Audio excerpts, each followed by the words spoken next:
Good morning. Welcome to the Jazz Appreciation Month launch. And before we officially start the program, we're going to have for our listening pleasure the Jen Krupa and Lee Pilzer Band.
Aren't they wonderful? Let's have another round of applause for the Jen Krupa Lee Pilzer Band. This is what jazz and women in jazz is all about. We honor and pay tribute to the sweethearts, but the sweethearts have an ongoing legacy in women like these who are continuing to carry on their tradition and really swinging. And it doesn't stop with them. There's a next generation as well. And so we have with us today a choral group from the Archbishop Carroll High School who is going to perform Jump, the signature tune for the Sweethearts, under the direction of Ashley Jenkins, their choral director, and we're pleased to have them here thanks to their principal, Dr. David Stofa.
That's the way they do it today.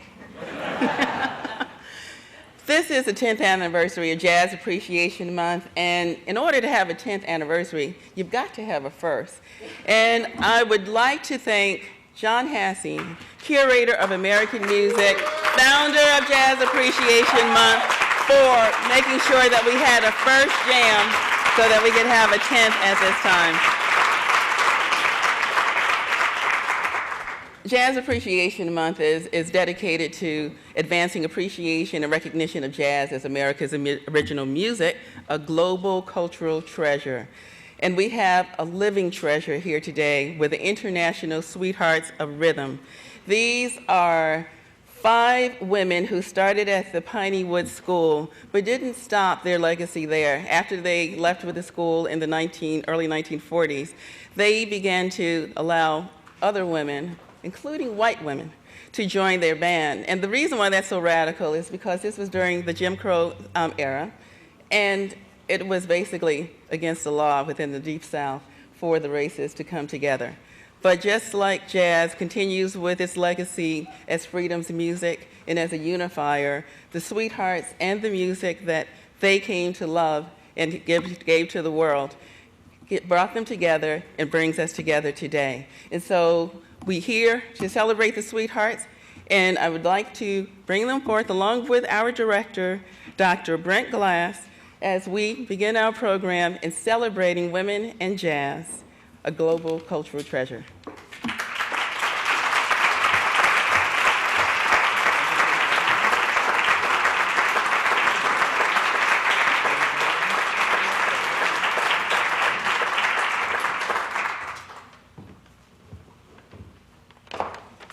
But we're going to have some music. And one of the things that we did this year in Jam was that we paid tribute to Mary Lou Williams. Mary Lou Williams is on the Jam posters that you have today. And this quintet here is not only going to grace us with music from Mary Lou Williams and the Sweethearts and Dr. Billy Taylor throughout the program, but they're going to do that with their own style and with their own swing. So once again, before we have the Sweethearts come out and before we have Dr. Brent Glass, we're going to have the Gene Krupa and Lee Pilzer Quintet. Thank you. It's an extreme honor and privilege for us to be here this morning to honor the Sweethearts, who I know it was amazing when I discovered their story and read all about them, which you can do in several books. So it's to be here with members of the Sweethearts playing their music for them and for you is really an honor and a privilege. So we thank you for having us. And I want to take a quick moment to introduce the members of the quintet. This is Janelle Gill on piano. Amy Shook on bass. Isabel DeLeon on drums. Jennifer Krupa on trombone. I'm Lee Pilzer, and the music you heard as you were coming in was from the Sweethearts. You can still get some of their air check recordings, and this is going to be another one of their tunes. This is called Diggin' Dirt.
Thank you. You'll hear more from the rest of the group later in the program.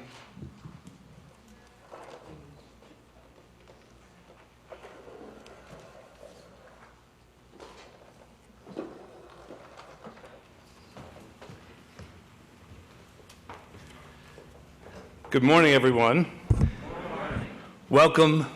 A little bit louder. Good morning, everyone. Good morning. That's better. That's better. I mean, after a performance like that, I think we are all awake, alive.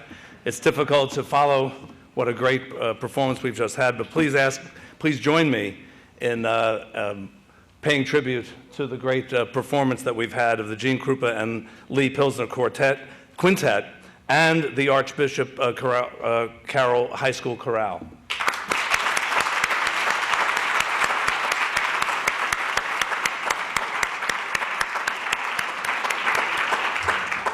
I appreciate you all playing tribute to our international sweethearts, and we're going to meet them in a moment. I'm Brent Glass, director of your National Museum of American History. The International Sweethearts of Rhythm, the nation's first integrated female big band, was founded in Mississippi at the Piney Woods School in 1937 by Lawrence Clifton Jones. The Sweethearts overcame gender and race discrimination to become one of the foremost female bands of their time, and we are proud to honor them at the National Museum of American History today. I'd like to thank Joanne Stevens and all the team that is involved in creating this month's Jazz Appreciation Month. We had so many programs, we had to start a few days earlier than April 1st because there was just too much to cram into 1 month. So please join me in thanking Joanne and the great staff.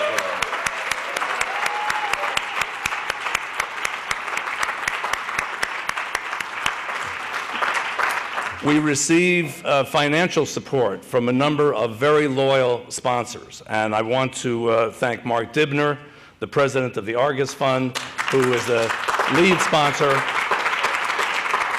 the Herb Alpert Foundation, the Ella Fitzgerald Foundation, and the Ella Fitzgerald Foundation has been a supporter of JAM from the beginning for 10 years. So Rich and Frank Rossman, thank you very much for your support.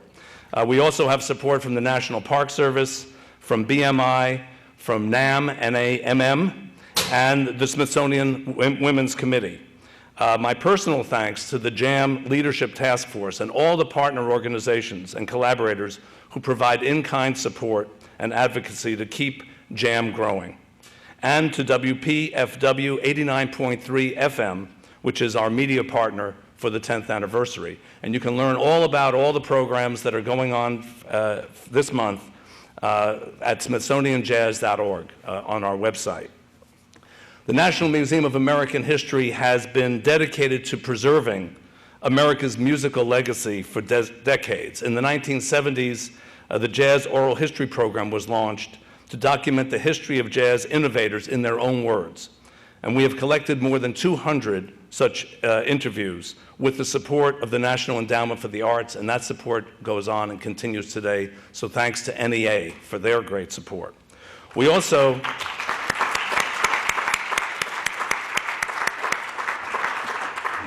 sponsor two well-known world-class ensembles, the Smithsonian Chamber Music Society and the Smithsonian Jazz Masterworks Orchestra, who are the SJMO. SJMO is celebrating its 20th anniversary this year, and both groups, the Chamber Music Society and the Jazz Masterworks Orchestra, draw on the museum's musical instrument and music archives collection and the curatorial expertise of the museum. The National Museum of American History launched JAM 10 years ago, as we've acknowledged. And the history of America cannot be told without music. In order to understand the American dream, in order to understand American identity, we have to know about the history of American music. Jazz is made in America and is especially interwoven with our country's history and has become our musical gift to the world. And each year, we reaffirm that with this annual celebration of jazz at this museum and at with our colleagues all over the country and all over the world. This year, many of the Smithsonian museums and the Smithsonian Folkways program, represented here today by Richard Burgess, community partners like the National Park Service, Howard University, and many others, have worked to create more than a month's worth of exhibitions, displays, concerts, films, lectures, tours, and classes, all honoring jazz. And this morning we kick off these efforts by officially adding material from the International Sweethearts of Rhythm and the Piney Woods School into the museum's renowned jazz collections, into our national collections. I'm pleased to welcome to their American History Museum 6 original band members of the Sweethearts, whom you will meet during our program, along with the president of the Piney Woods School, Dr. Reginald Nichols, and the media pioneer, Cathy Hughes. And Cathy Hughes has an amazing biography, as many of you know, but she's the founder of Radio 1, but she's also the daughter of Sweetheart, one of the international sweethearts, Helen Jones Woods, and the granddaughter of the Piney Woods School founder, Lawrence Clifton Jones. So you're going to meet all these people in a moment. The National Museum of American History has an amazing mission. Our mission is to tell the whole story of American history through our collections, our research, our publications, our exhibitions, our websites. We have more than 3 million objects in our collection, ranging from the Star-Spangled Banner to Abraham Lincoln's top hat, to the Woolworth's lunch counter from Greensboro, North Carolina, where in 1960, more than 50 years ago, 4 African-American students sat down and asked to be served. Now, the lunch counter, as many of you know, is one of my favorite objects in our collection because it tells such an amazing story, helps us tell such an amazing story about the American dream. And think about the time in 1960, but then go back another 10 years or another 15 years to the time when the Sweethearts of International Sweethearts of Rhythm were beginning their work, and they were working in many cases in the Jim Crow South. For one Sweetheart member, Rosalind Cron, a Boston native and the youngest member of the touring band, her first encounter with Jim Crow laws came at a Baltimore Woolworth's lunch counter when she suggested to another band member that they sit down for a soda. And the waitress ignored them.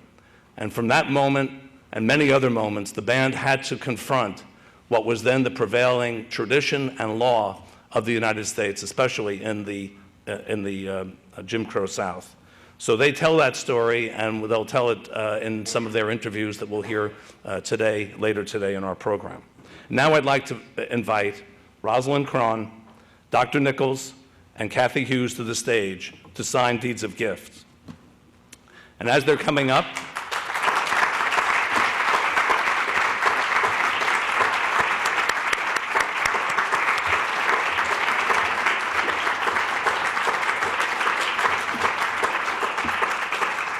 before we sign the deeds, I want to just say that the photos, the books, posters, correspondence, memorabilia from the band's origins at the Piney Woods School, all from the Piney Woods School origins to the European tour with the USO in 1945-46, and part of the USO band uniform are being officially donated today.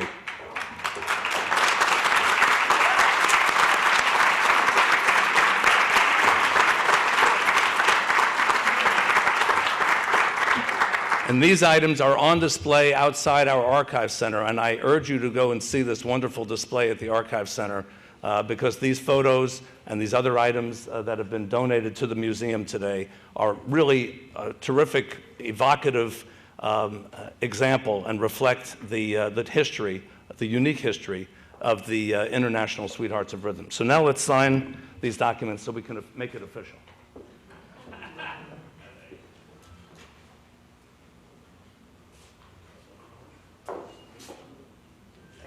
If I was them, I wouldn't be listening. You wouldn't be listening to me, I wouldn't be right? listening You wouldn't be either. listening to me, right? On my own self.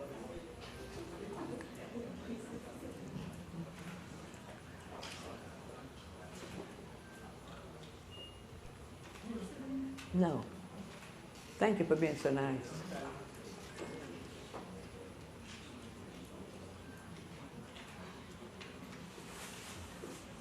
He gonna be not, no, he just home with me.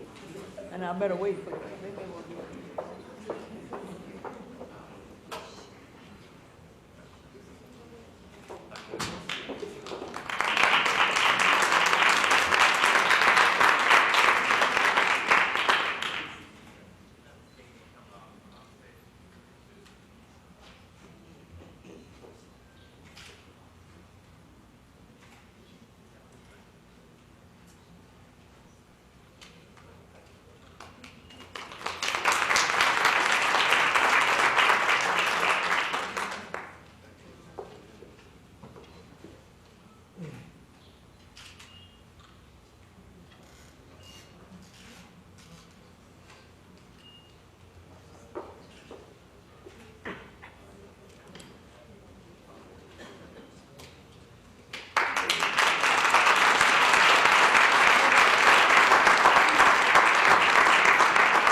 Now I'd like to invite Kathy Hughes and Dr. Nichols to say a few words.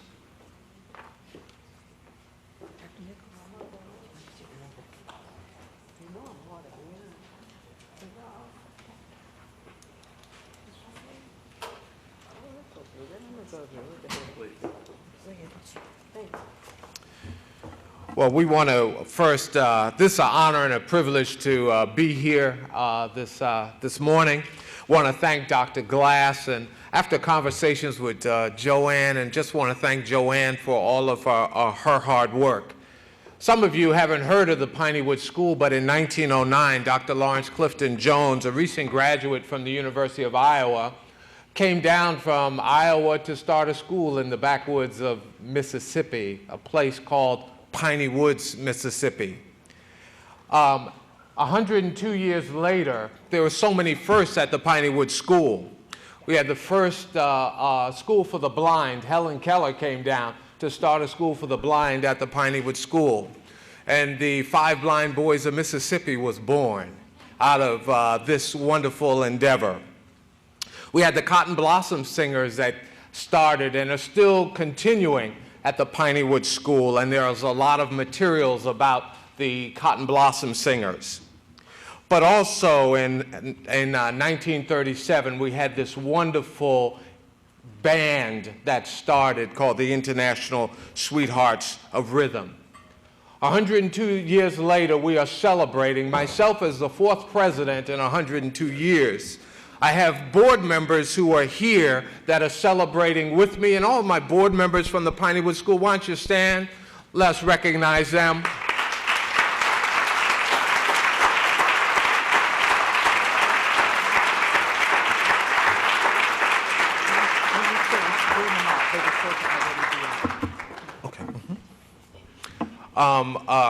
Chairman General Wallace Arnold is the chair of our board. We also have members of the Jones family that are here that's traveled from abroad, keeping the legacy of the Piney Woods School and the Jones family tradition in music alive. So all the Jones family members, why don't you stand also? Let's give them a hand.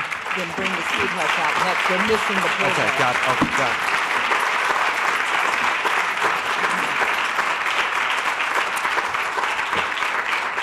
And let me bring the International Sweethearts out for us now.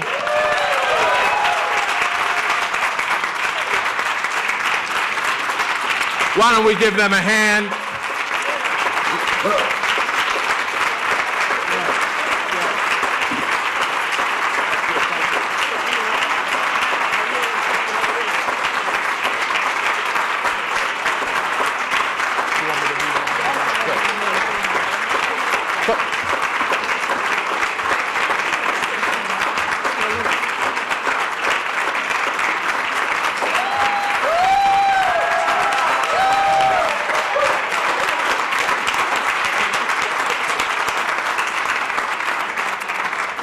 First, I want to introduce Miss Lily Keeler Sims. Miss Sims was one of the first trombonists assigned to the Sweethearts by the school, when the group first formed. She'd never played jazz or trombone before then.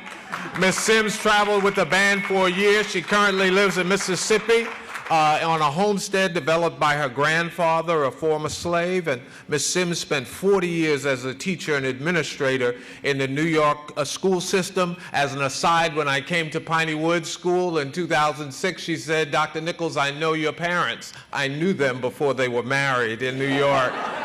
And she's been a wonderful friend over the years, Miss Lily Keeler Sims.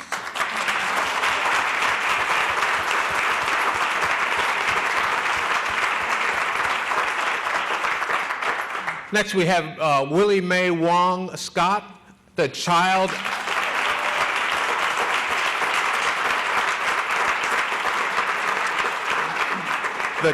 of a Chinese father and multi-race mother. Miss Scott lived in Greenwood, Mississippi, and was recruited to the Sweethearts because of her unique heritage.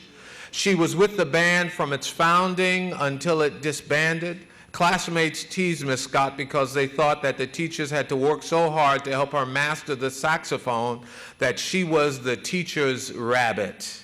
And so Miss Scott was nicknamed Rabbit by her schoolmates, Miss Willie Mae Wong Scott.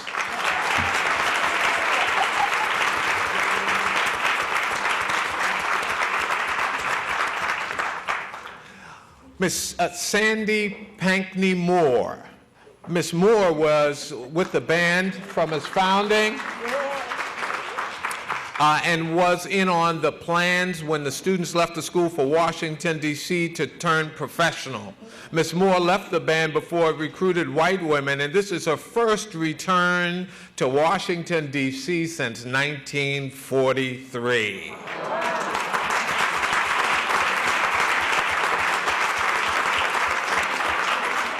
Miss Moore played trumpet in the band, so we're so grateful to have Miss Moore with us. Miss Helen Jones Woods.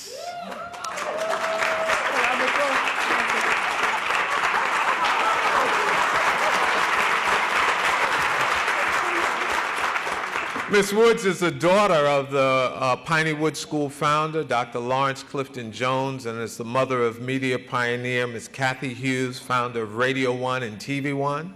She grew up at the school and was a founding member of the band. Miss Woods was with the band when they began recruiting white women and stayed with the Sweethearts until it's disbanded.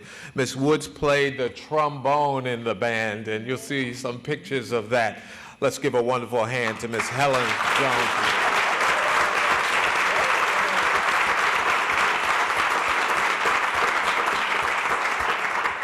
Miss Johnny Mae Rice Graham.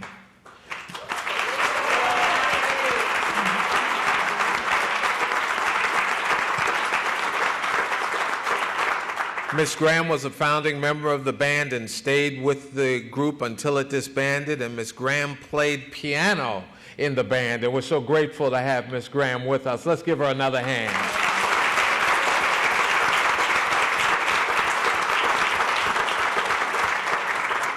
And last but not least, Miss Rosalind Cron.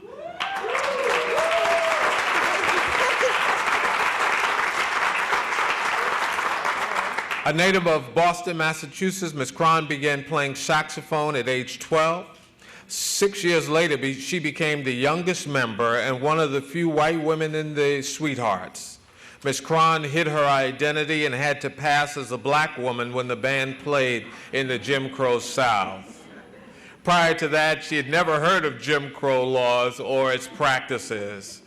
We have a couple of films that I'm sure that are part of the collection we'll see with Miss Rosalind Cron. Let's give her a wonderful hand.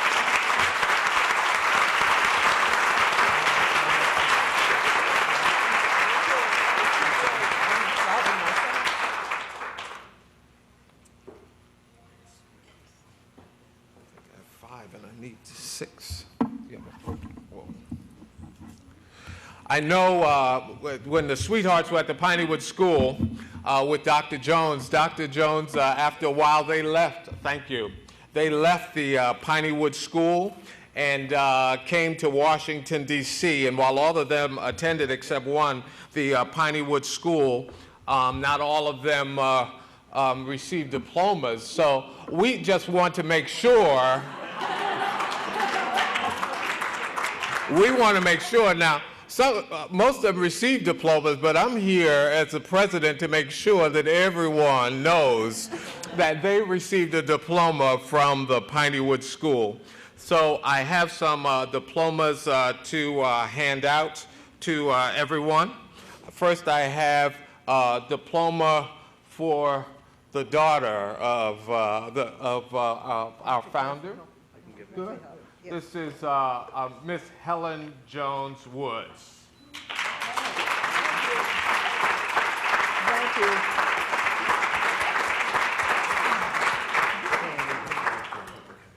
And this is for Johnny May Rice Graham.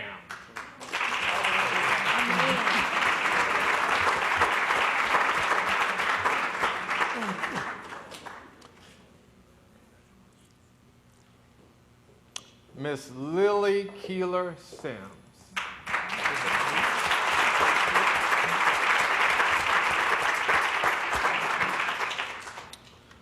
Miss Sandy Pankney Moore. Sadie. I'm sorry, Sadie Pankney Moore. Miss Willie Mae Wong Scott. Thank you. And who am I missing? And this is for Rosalind Cron.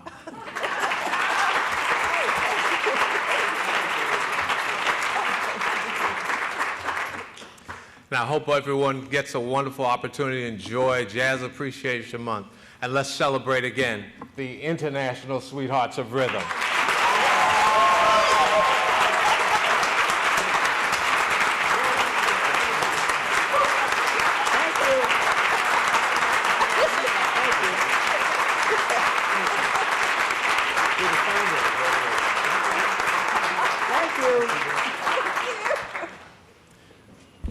Thank you. Thank you so much. And that was a wonderful program, Dr. Nichols. And I want to say to the sweethearts that this display, first of all, you look beautiful today. Thank you.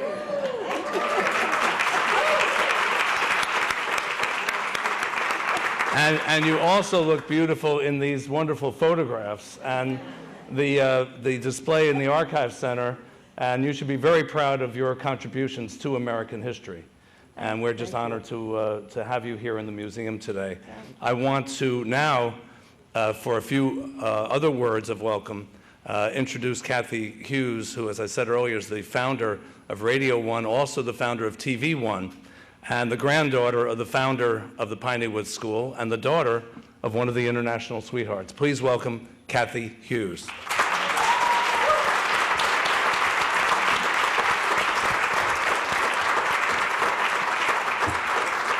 Good morning, and can we please give Dr. Brent Glass a standing ovation, our museum director. We would not be here were it not for the director of this museum and his incredible staff. Thank you, Dr. Glass. Thank you so very much.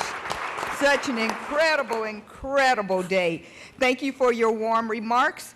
And most importantly, thank you for the open arms that you at the Smithsonian Institution have extended to preserve and embrace the history of the Piney Woods School and the International Sweethearts of Rhythm. Your tribute to these remarkable women whom I love, especially my mama. Yeah, she better. Now, those of you in D.C. who have been wondering where I got my little shy personality from, you're getting ready to find out. It's in my DNA. This tribute comes during the 10th anniversary of the Jazz Appreciation Month, known as JAM, and it comes during the 8th and 9th decades of these remarkable lives on this stage. These women weren't seeking recognition, and for too long, these women went without any type of public appreciation for their contributions and the sacrifices that they made, not just for the industry of music, but for this country. They were indeed freedom riders and freedom fighters. They fought to bring education to poor black children in Mississippi, and they traveled the world to inspire joy and unity through their music and through their incredible example of friendship. Jam inspires appreciation and recognition of jazz as America's original music. It encourages people to appreciate jazz celebrities, as well as unsung people and places that make jazz history. Thank you, thank you, thank you, Joanne Stevens. Where are you, please? Let's give her a big round of applause. I love you, Joanne. Thank you, thank you, thank you. Once she got it, believe me, and saw to it that everybody, including me, got on board. Thank you, August Fund and JAM sponsors, for the support that you have brought so that this story could, in fact, be brought into a place of prominence. And thank you so much, because now the Smithsonian will take it to a new generation of young people who are inspiring to be in the music industry and who need encouragement during these very troubling times.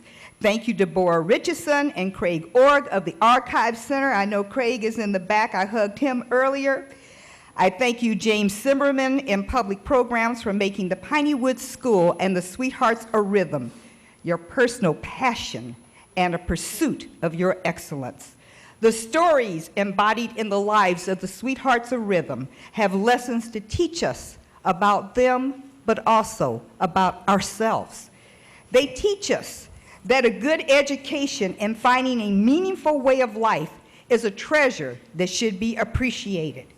They tell us that finding your life's passion is wonderful, but having the courage to pursue it and the commitment, the internal fortitude, well, that's divine. They tell us that friendship and freedom have no color line and definitely don't have an expiration date. Both can and should endure for an entire lifetime. So, in appreciation for the Smithsonian's role in using music, especially jazz, to tell the American story, let me leave you with these final words. In his opening address at the 1964 Berlin Jazz Festival, Dr. Martin Luther King Jr. said, and I quote, "Much of the power of our freedom movement in the United States has come from this music, jazz. It has strengthened us with its sweet rhythms when courage began to fail. It has calmed us with its rich harmonies when spirits were down. And now, jazz is throughout the world. For in the particular struggle of, quote, the Negro in America, there is something akin to the universal struggle of modern man, because everybody has the blues, everybody longs for meaning, everybody needs to love and to be loved, everyone needs to clap their hands and be happy, everyone longs for faith. In music, especially in this broad category called jazz, there is a stepping stone towards all of these goals." End of quote. We thank Dr. King for expressing in 1964 what is still so very relevant today. We thank each and every one of you here today for joining us. And in closing, I just want to say to my aunties that the International Sweethearts of Rhythm, you rock. Yeah.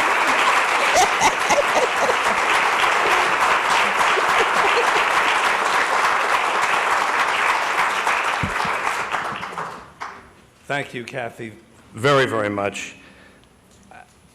I just have a couple of final remarks. You know, in the last few years, the Museum of American History has been the setting for observing a number of important anniversaries related to the civil rights movement. And we just heard some wonderful remarks from Dr. Martin Luther King from 1964.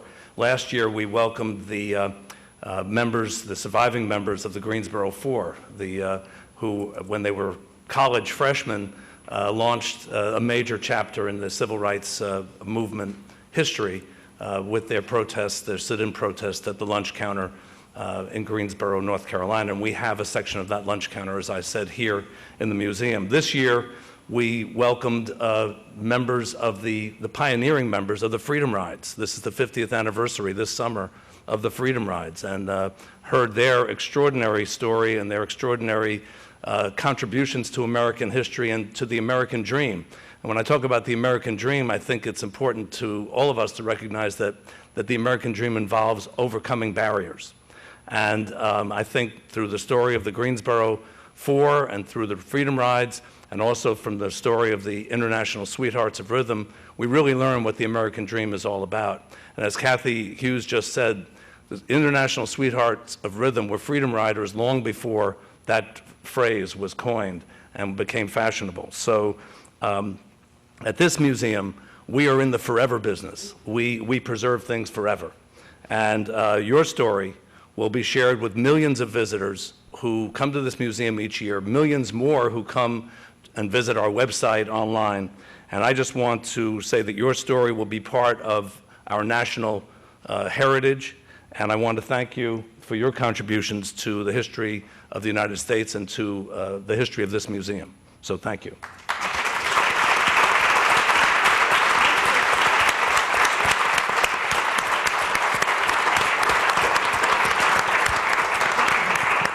Now we have some words of welcome and more information about our program from the director of the museum's Archives Center, Deborah Richardson.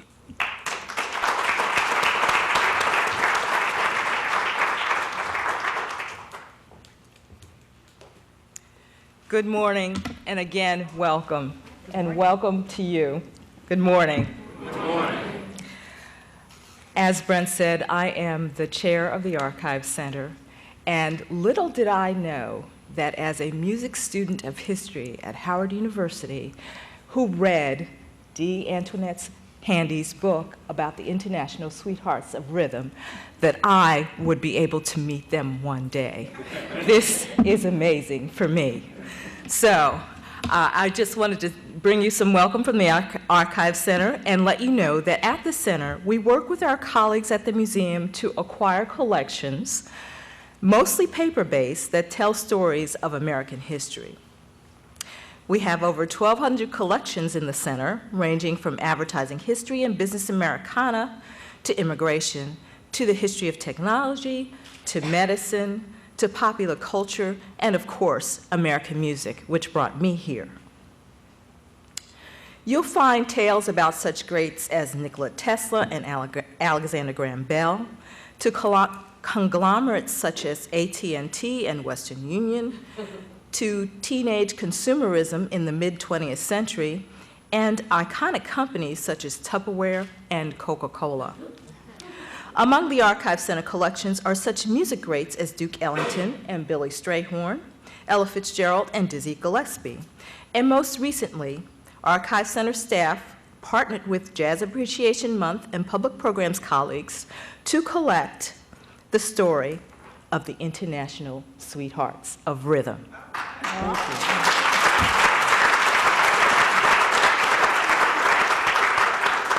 Now their story resides among the collections of the Archives Center, and we are able to share it with the world. We welcome you to come to the center to learn more about the International Sweethearts of Rhythm and other great American stories, Monday through Thursday, 10 to 4, or online at archivecenter.si.edu, or through the exhibit cases that Brent mentioned earlier today, and that Craig Orr worked with the staff, of course, was the lead person in creating the exhibit that exists out there right now. That will be on display through May 31st of this month. And of course, it features the Sweethearts. So thank you for coming this morning, and welcome again to the museum.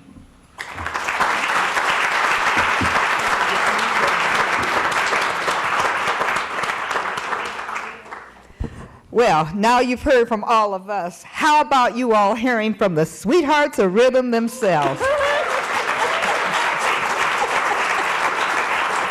It is my pleasure and privilege to conduct a panel discussion.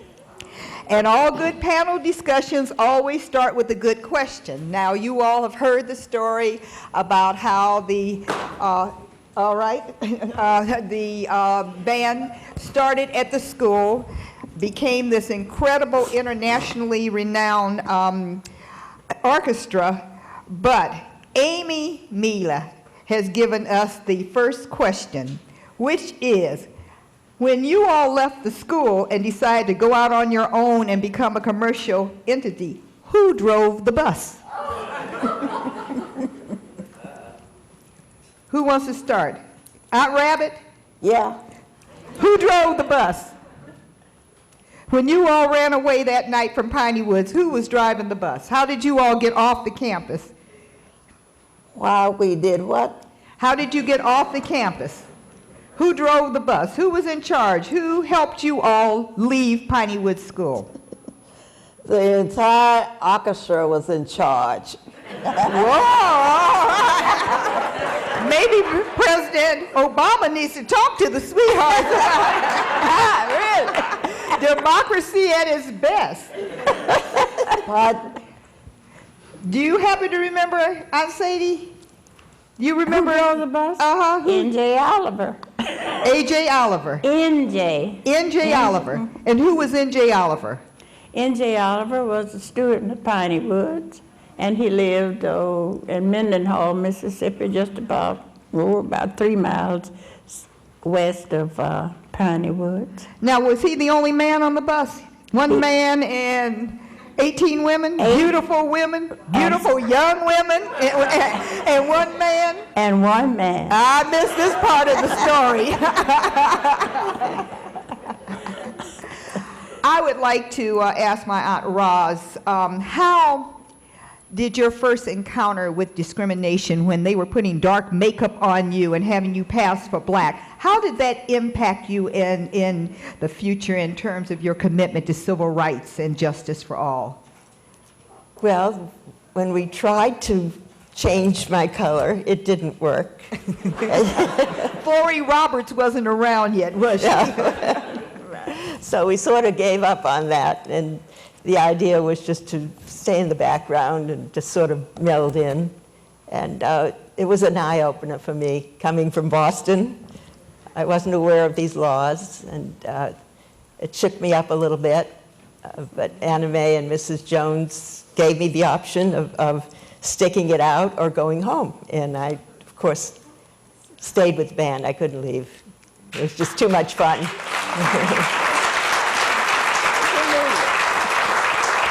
How old were you during these days?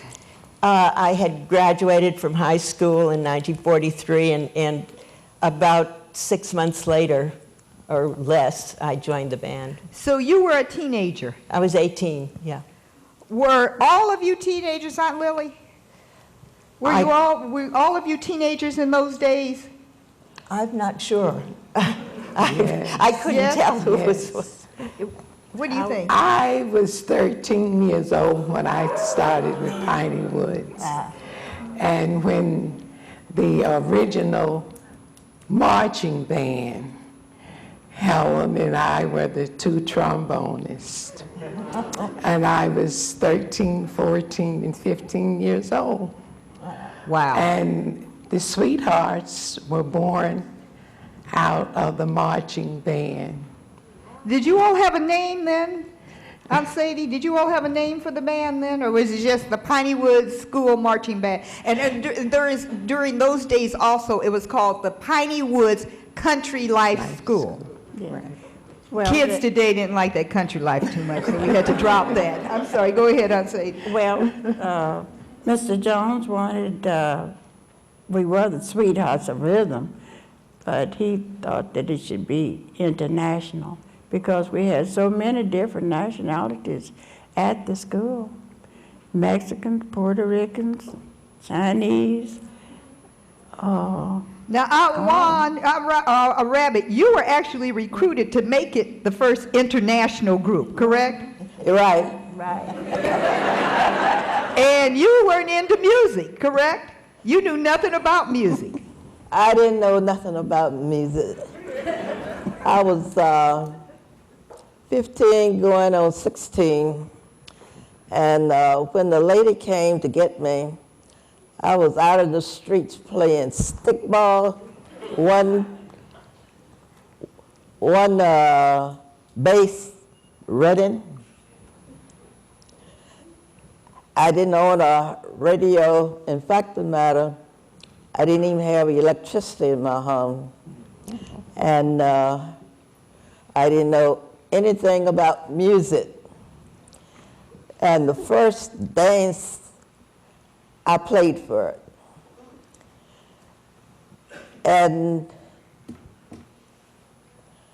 that's how I got my name Rabbit, because the director of the music was white,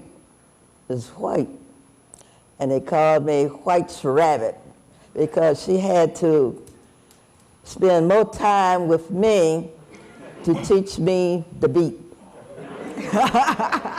Our Rabbit didn't even have the beat when she joined the band. Let me ask Mama. Now, hello, Mother. She's so shy. So, Mama, now you and Aunt Sadie were roommates when you were 11 years old at Piney Woods, right? But when you went on the road, you and Aunt Johnny were roommates, correct? I wanted to change roommates.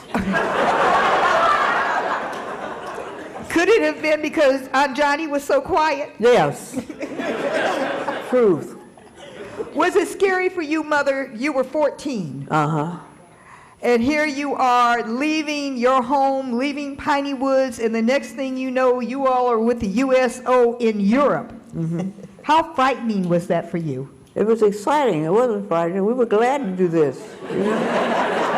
It was as it should.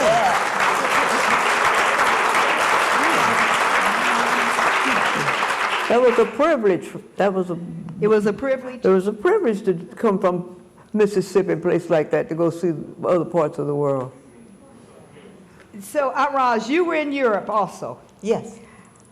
Of all the countries you all visited, what would be that which has stuck out in your mind all of these years?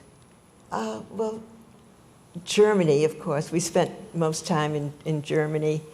It was the coldest I'd ever been, and the Army didn't outfit us for a winter in Germany, but the soldiers in the Quartermaster Corps made sure we had boots and long johns and everything we needed to stick out that cold, cold winter. Now, when you all were touring with the USO, did you all perform only for the black troops, or did you all perform for both black and white troops? We performed for both black and white, but mostly it was segregated shows. So you would have a black show and you would have a white show? Yes. What about when you all performed in America?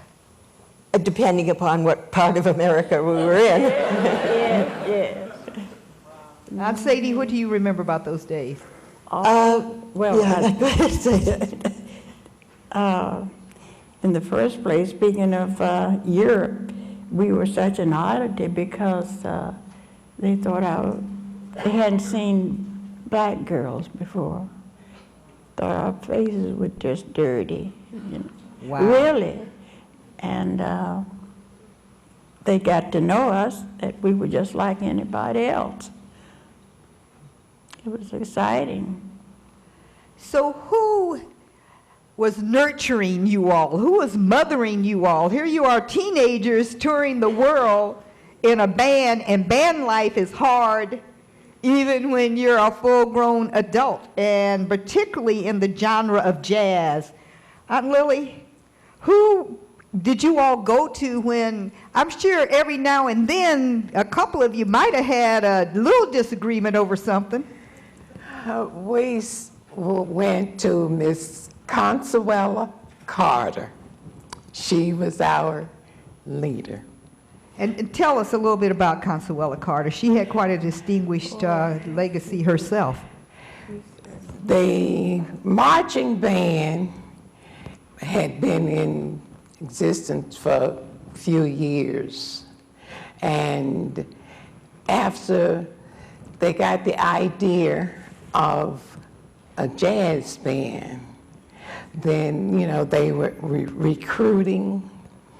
And I had piano lessons when I was 11 years old. And this was part of our,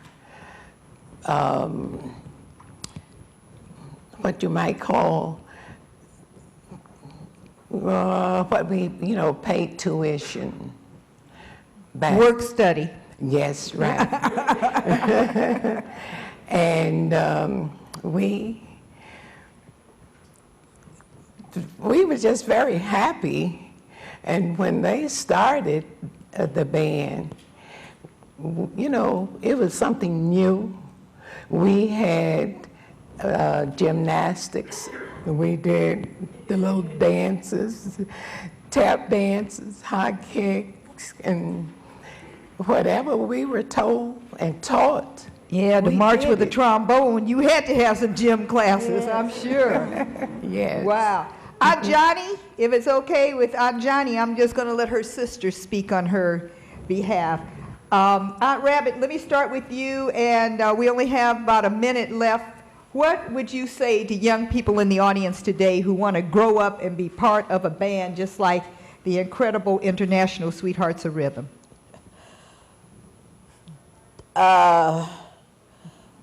Whatever talent that you have, get your education first, and then you can succeed in whatever you want to do. Great advice. Aunt Lily, do you have some advice for the young folks? You were in the school system for 40 years. I know you're full of advice, right? Right. All right, Aunt Lily? I went on to graduate from Linear High School in Jackson. I attended Jackson State College, but I completed the rest of my education in New York City. Right. And I taught school for 34 years. So what would you say to young people? What would you say to young people who want to go into music today? I would say that it's in you, and someone is trying to help you to get it out. Listen to them, and you will succeed. My son is in the audience today. He came. He is a social worker. He has 3 sons. He is a sound Engineer. musician. Yes. Wow, And that's he came incredible. to be with me today. So Mama Woods, as everyone in my world calls her, what advice would you give to young people today who want to become musicians? I would tell them, first of all, know that they really wanted to be a musician. The main thing is wanting to be it, and then you must learn to find out what the rules and guidelines and taking music lessons if you want to be a successful musician. Roz, what advice? Well, if music is your passion, then stick with it. Don't let anybody come between you and your horns or music. Aunt Sadie, advice, final word. Well, I'll tell you, all I ever wanted to do was play a trumpet. My mother went off to Piney Woods School to get an education. Well, when I started playing the trumpet, I was so excited about it. She said, well, you will have to get your education first. And as so many of you know, that those of us sitting here, we were in our early teens, and we needed our education, but we wanted to play music. So Mr. Jones sent a tutor out for us. So we had 2 buses, and the tutor would teach a class in one bus, and after that class was over, then they would park, and change classes. So we did get our education, but you don't have to do that now. Just stay in school. And if you want to play music, you still can. Some of the schools in our country now have abolished the music, and it's not fair. All right. All right. Incredible. Ladies and gentlemen, under the incredible directorship of Dr. Brent Glass, the Smithsonian proudly presents the International Sweethearts of Rhythm.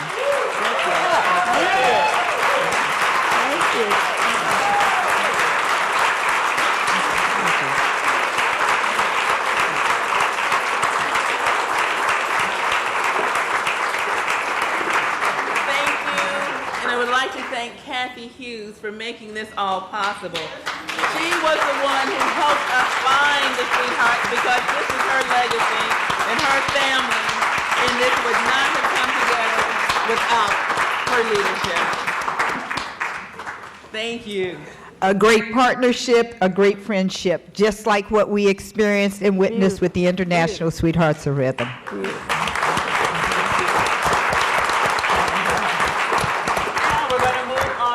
Part 2 of our program. We are here, as we said, celebrating, the 10th anniversary of JAM and the tribute to the International Sweethearts of Rhythm, but it's also a time that we're celebrating the launch of a very, very wonderful and iconic piece from the Smithsonian Jazz, the Smithsonian Anthology. Now, the thing about this anthology is that it has been in the works for a number of years, and many, many years ago, I don't know how many of you might have had, jazz, the classic Smithsonian Anthology. Well, this is the new 21st century version. And thanks to the leadership of Folkways Records and Marketing Director Richard Burgess and John Hassey, again, the founder of Jazz Appreciation Month, they had convened a remarkable team, worked with a number of music scholars and critics across the country in developing this anthology and presenting it to us today. So I would like to introduce John Hassey, who is going to introduce the second part of our program, and Richard Burgess.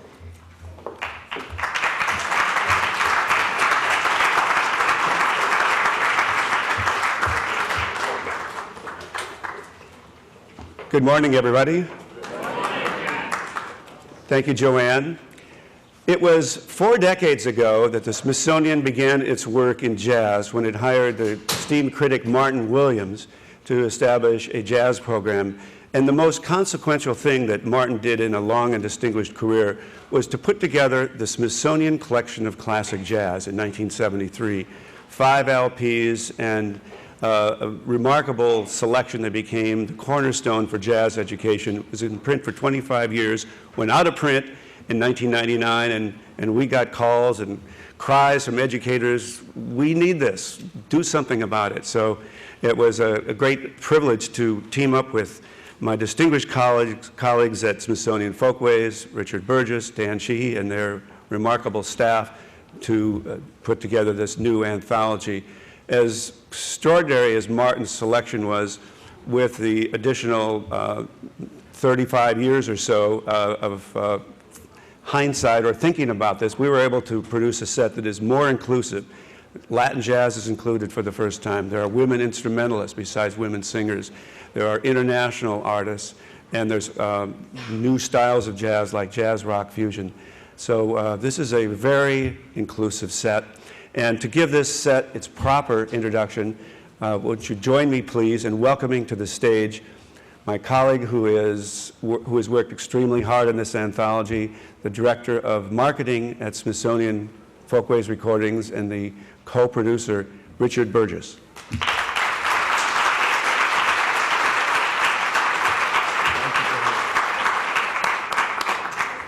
Thank you very much, John, and thank you, Joanne, for inviting us here today. Really, really appreciate this. I know many of you, I look around the room, I see a lot of familiar faces. I know many of you have heard me talk about this release, but finally, here it is, officially published today to coincide with the launch of the 10th Annual Jazz Appreciation Month. And it's been 7 years in the making. Actually, we started before that, but 7 years from when we actually really started working on it, sending out emails and having conversations with people outside of the Smithsonian. It's called, as you've heard, Jazz, the Smithsonian Anthology. We changed the name from the original Smithsonian Collection of Classic Jazz in a way as a mark of respect for Martin Williams' efforts and for how much he put into it. In fact, having worked on this set, I'm astounded that he could actually have done the original set completely on his own. The new anthology has 6 CDs, 111 tracks, a 200-page book of essays, track annotations, and historical photographs. It traces the turning points of jazz through its legendary innovators and exemplary exponents, people like Armstrong, Ellington, Basie, Parker, Gillespie, Davis, Hancock, Correa, Coltrane, and many more, many names that most people who are not aficionados or experts of jazz may never have heard. The set opens with Scott Joplin's 1899 composition, Maple Leaf Rag, and spans the entire 20th century, closing with the Polish trumpeter Thomas Stanko's recording from 2003 of Suspended Night Variation. As John just said, our set is the successor to and definitely inspired by the original Martin Williams compiled 1973 milestone, and it was a milestone. It really changed the way jazz history was taught. I was actually at Berklee College of Music in 1972, studied jazz history then, so it was definitely a landmark release at the time. And our new set has been substantially updated. More than 80% new selections, double the number of featured artists, 4 more decades of music, more Latino influences, more women, and more international artists, again, as John said, and all new notes and all new images. In its nearly 8 hours of music, more than 600 musicians are featured, and it encompasses ragtime, New Orleans, swing, bebop, hard bop, cool, modal, free, fusion, Latin, and many more styles of jazz. We particularly want to thank the sponsors who made the set possible. The Herb Alpert Foundation, we want to thank Werner Sebastian, John Herzog of Herzog and Company, the National Museum of African American History and Culture, thank you, Lonnie Bunch. And I need to thank Brent Glass and the National Museum of American History for making it possible for us to collaborate so closely with John Edward Hassey, who brought his deep knowledge of jazz and also his incredible network of jazz people to bear on the creation of the set. And it's been an incredible pleasure working on the set with you, John.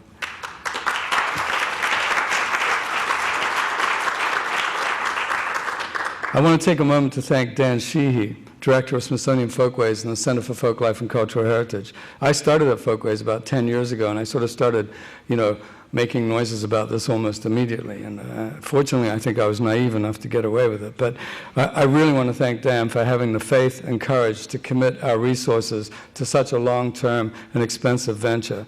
Without Dan's initial decision to do this and his involvement throughout, I wouldn't be able to hold the set in my hand today. So thank you, Dan. It's been really, really a wonderful journey. We're also about to launch an educational feature on our website, and the Smithsonian Women's Committee funded this educational feature, so thank you also to the Smithsonian Women's Committee. Well, the set has been truly a team effort. Many scholars, educators, experts, musicians worked tirelessly to bring the project to fruition. We actually had 42 people on an international advisory panel, 35 notes writers, numerous editors, and innumerable interns and volunteers, not to mention all the staff at Smithsonian Folkways who were engaged at some point on this project. The final lineup of tracks, though, was chosen by our Blue Ribbon Executive Selection Committee of David Baker, Jose Antonio Bowen, John Edward Hassey, Dan Morgenstern, and Alan Shipton. And that was from thousands and thousands of options that we got in from our advisory panels. We had a spreadsheet that was about 2.5 inches thick of titles that we should consider for the set. I can tell you that the extensive research we did for the anthology could have produced many different sets representing disparate viewpoints. But our intention is that Jazz, the Smithsonian Anthology, will stimulate further conversation and debate among jazz fans.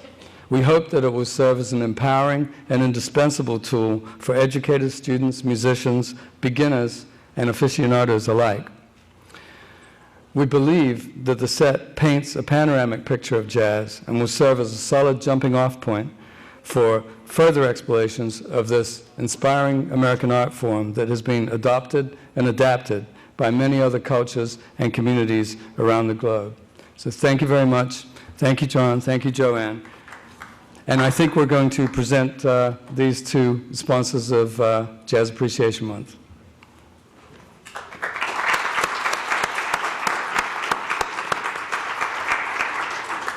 We'd like to invite to the stage Mark Dibner, President of the Argus Fund. Thank you very much. Really appreciate it. Pleasure. Thank you. Want to get a picture? Should we get a picture? Sure.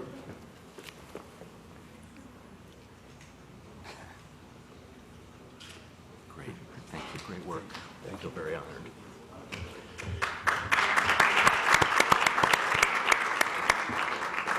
The founding sponsors of Jazz Appreciation Month, the Ella Fitzgerald Foundation, that's Richard Rossman and Fran Morris Rossman.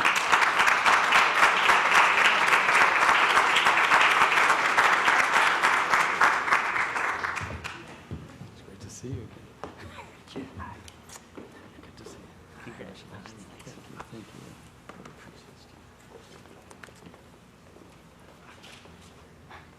you. So, yeah, so. Thank you so much. And our friend from BMI, Hemandi Nelson. BMI has been there all those years as well. We're very grateful.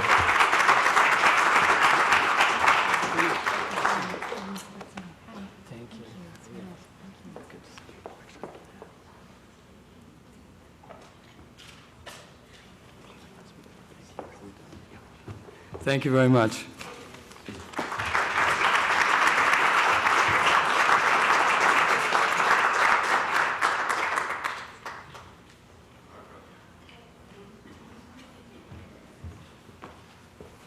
Sorry about that. This is a wonderful time of the year. It's Jazz Appreciation Month. It's spring, the cherry blossoms are blooming, and I wake up in the morning sounding like Barry White. You know, pretty good, huh? I wish I sang like Barry White, though. So I'm here to help bring things to a close. Before I do that, I actually want to once again acknowledge these two individuals that are the hardest working women, I want to say in show business, but this is actually in museum business here. Joanne Stevens and Kathleen Fallon. Please do stand up.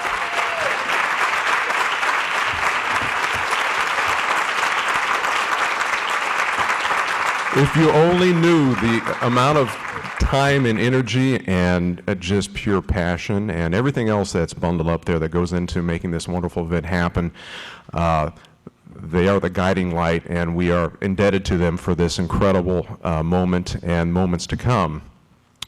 In closing, I'd like to bring back up this wonderful quintet here, the Jen Krupa, here they come, and Lee Pilzer Quintet, to two wonderful tributes, one to Dr. Billy Taylor, who unfortunately passed this past year, and then Mary Lou Williams, who's on the poster. If you'd like to know more about Dr. Taylor, we, as Dr. Glass had said, we have a wonderful oral history program, and in the oral history program we have captured a life oral history of Dr. Taylor, and it actually is online, so you can go and read the transcript and listen to some of the sound bites. And these are just a few of the many oral history interviews that we've captured and continue to. Just recently was in LA and sat down with Hubert Laws for a couple of days. Have George Wein coming up, Jim Hall, Ron Carter, and in April, actually George Benson. So these are all wonderful interviews, just really exploring their life, childhood, family genealogy, and they're for us to share with you. So please don't be shy to look online. Without further ado, please welcome Jen Krupa and Lee Pilzer Quintet.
Thank you. That was Janelle Gill on piano.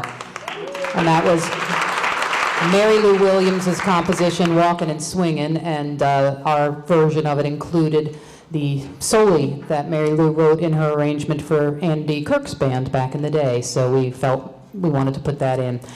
And we're going to close our portion of the program with our third tribute, and this is to Dr. Billy Taylor. And this is a piece called It's a Matter of Pride. That's much better. This is called It's a Matter of Pride. It's from his Peaceful Warrior Suite, which was commissioned by the Atlanta Symphony, I think in 1984, and premiered with the combined colleges, combined choirs from Spelman and Morehouse colleges. And this is called It's a Matter of Pride, and the lyrics were really what sold us on this as the appropriate tune for the occasion. This song is, suggesting we acknowledge and honor all of those who have preceded us and kind of paved some ways for us. And one of the lines reads, when we know all the brothers who have gone before and we give them proper credit because they've opened up the door, well, that's pride. And when we know all the sisters who've helped us survive and we give them proper credit because they helped us stay alive, well, that's pride. And so we are dedicating this not only to Dr. Billy Taylor, but to the mothers and sisters of the international sweethearts of rhythm who paved the way for all of us today. So here it is, with no further ado.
Thank you very much. Jennifer Krupa, trombone. Isabel DeLeon on drums. Amy Shook on bass. And Janelle Gill on piano.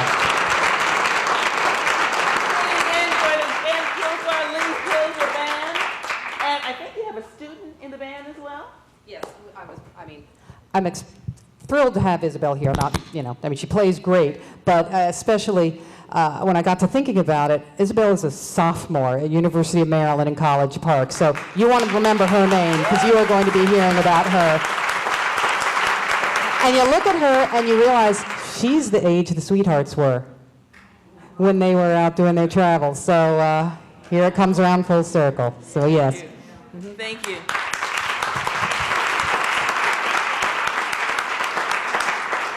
Please continue to enjoy Jazz Appreciation Month. There's flyers, information about our programs that are coming up for the rest of the week. The Sweethearts will be here tomorrow for a full hour's discussion, starting at 11 a.m. on this very stage.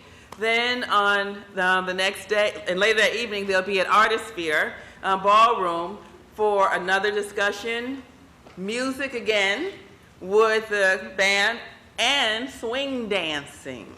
So that's going to be at Artisphere. That's a free program as well, brought to you by JAM and Artisphere. And the next day, we're going to have the Ella Fitzgerald Foundation with our friends here, Rich and Fran, with one of our curators, Dwight Bowers, talking about the legacy of Ella Fitzgerald, First Lady of Song, and not only how she got that title, during her career, but how her legacy continues on in very many ways. And that evening, we'll be over at the National Portrait Gallery with Gail Buckley, Lena Horne's daughter, and Susan Lacey, the Executive Director and creator of American Masters, in a tribute to remembering Lena Horne. And there will be a discussion with Dick Golden from George Washington University and Sirius XM Radio, and again with Dwight Bowers, and a film screening of a documentary that PBS American Masters created, Lena Horne in her own voice, narrated by Lena Horne. So thank you.